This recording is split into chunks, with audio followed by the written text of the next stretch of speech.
Hello everyone, নমস্কার। এর আগের ভিডিওতে তোমরা দেখেছো আমার বোনের গঙ্গা নিমন্ত্রণ করতে আমরা গেছিলাম সকলে মিলে।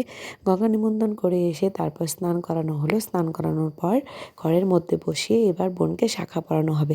অ্যাকচুয়ালি স্নান করানোর পরে এটা হচ্ছে অধিবাস আর কি আমাদের মধ্যে। এইভাবে অধিবাস হয়ে যায় মেয়ের। তো এই দেখো এখন মাসি আর কি বোনকে শাঁখা পরিয়ে দিবে। আমরা সকলে দাঁড়িয়ে আছি, সবাই দেখতে পাচ্ছ হয়তো। মাসিকে আমরা ধরে রেখেছি, আসলে হয় ৫ জন নয় ৩ জন মিলে কাজটা করতে হয় আর কি। তো যাই হোক, আমরা এখানে সবাই মাসিকে ধরে রেখেছি আর মাসি এখানে শাঁখাটা বোনকে পরিয়ে দিচ্ছে। তো এইভাবে আমাদের অধিবাসটা হয়, আমারও হয়েছিল এইভাবে।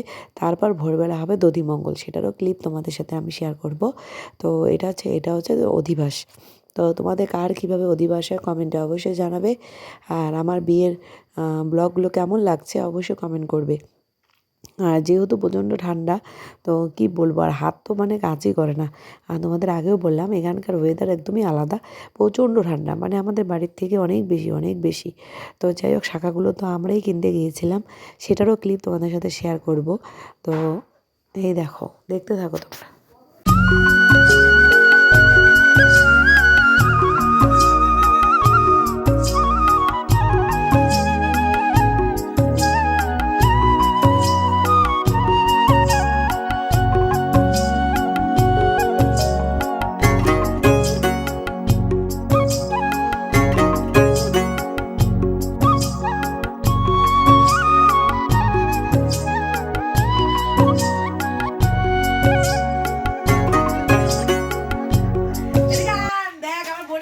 বুঝছিস, আমি দিদি, আমার সব দায়িত্ব আমার।